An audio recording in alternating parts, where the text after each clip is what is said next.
And Jamie brings this kind of like passion and expertise in history that we're hoping is going to be helpful as we have a conversation today about Christianity and culture. If we're going to share the good news of Jesus with our surrounding world, we need to have a grasp on what's happening out there. And in particular, we want to explore the relationship between the church and culture. Are we fighting against our culture? Are we surviving under the oppression of our culture? Are we trying to conquer our culture in the name of Jesus? And so in these first 3 centuries that Christianity is happening, it is very small. It's spreading around through the empire. It was not a legal, recognized religion. So it could be regional, there could be flare-ups, but for the most part, the empire was fairly indifferent. But when things were going sideways, they were a very convenient group. If you could find a group of Christians, you could target them because they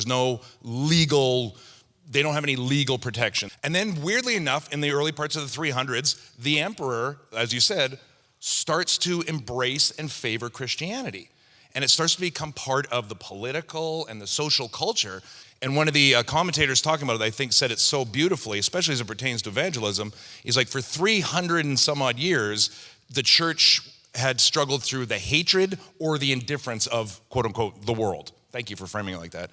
He's like, now the new struggle is, what do we do with the love?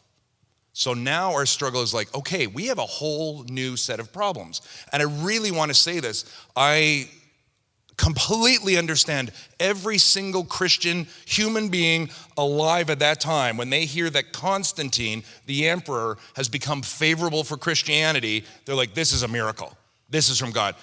But that then introduces this whole new interesting set of dynamics, is when you've been forming for 300 years on the underside and there's no real social benefit, now what happens when the emperor, there's some social and political benefit to being a Christian. So to bring us back to Canada, in our moment in 2026, I feel like there are maybe echoes and similarities, but it's kind of inversed, right? So like the nation of Canada was established during a time when the church held a lot of power, right? Mm-hmm. The entire colonial project, it was the expansion of European empires, but it was also like the expansion of Christianity.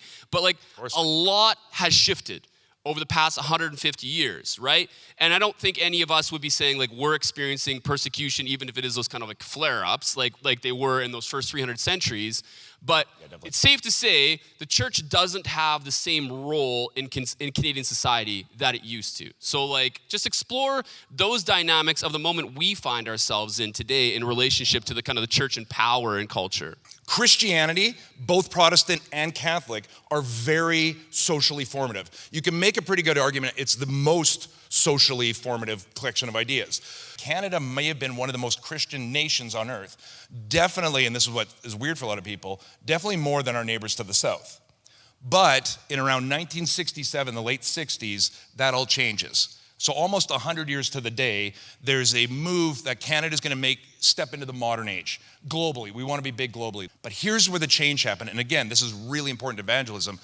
From about the 60s and 70s on, both through policies, but then also through popular, is this notion that religion, when it tells us to love our neighbors, to be good, honest, hardworking, Protestant work ethic kind of citizens, this is where we want religion to be there. But the Canadian government is not invested in which religion is right. So the idea that Jesus is the only way to heaven, great, but that's what you talk about in the church, in your home. That's the private element. The public element of faith is in that, love of neighbor, treat others as you treat yourself. And that's where the government sort of shifts the conversation, which makes evangelism really interesting because I don't know if you've experienced this, but Canadians are pretty, like we always say A, right? Like the EH. But when it comes to the idea of religion, I would say you put an M in front of that A. And most Canadians are like, meh. Like, oh, cool. Yeah, I'm glad you go to church. But there's not that sort of volatility. There's also something that I think many of us look back with a certain sense of like, well, it was also kind of nice when we maybe felt like kind of the powers that be were like a little bit more like echoing or aligned with like our preferences for how the world ought to work. It seems like in the midst of that shifting reality, we're not really sure how to make sense of this. We're wrestling with things that are going on in the culture around us. It's a great question, and it gives me the space to acknowledge the fact that there is a sense of loss. It seems to kind of break down into a few key areas. One, Canadian Christianity has become too liberal, or like it doesn't look like anything different from the culture, so why would anybody want to go to church?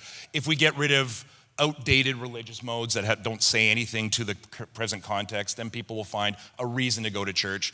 And I think I've seen some variety of all those correctives happening, and yet the numbers still dwindle. A lot of the concern does revolve around attendance and numbers. And that is a problem. But without even really kind of thinking, we look at this and call it a spiritual crisis, but in reality, all it is a market share crisis.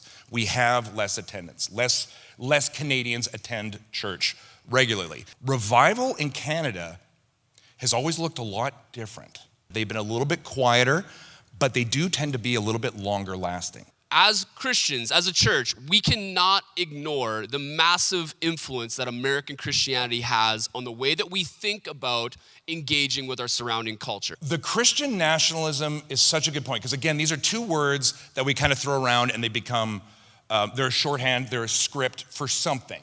What do we mean by Christian? And also, what do we mean by nation? We can very quickly fall into, it was better then. And I would just say, like, sure, but also understand the better comes from it was familiar then. Because there was a lot of people it was not better for. And there's a lot of people in Canada, it's like, I do not want that. Things were bad during that 100-year Christendom. Of course, the first peoples that were here, all over the place, they have a very complex relationship. And many of them are Christian and are wrestling with what does it mean to be indigenous to Canada and Christian, given the history here. And I will quote Tony Campolo, sometimes, often, combining politics and genuine faith is like combining ice cream and horse manure. It does nothing to the one and completely ruins the other. This is the hope I want to sort of leave with you, is this really important and overlooked part of Acts 15. Because there's people there that non-Jewish people were starting to follow Jesus as the Messiah. And this was not something this early community was expecting. And the numbers were growing and growing and growing. And so they had to have this sort of meeting to figure out, like, what do we do now? Because they don't know our stories. They're not Jewish people. And so there's people there, it's like, in order to understand Jesus, they need to become Jewish and then follow them. And they did the radical choice, this Council of Jerusalem, being like, they don't.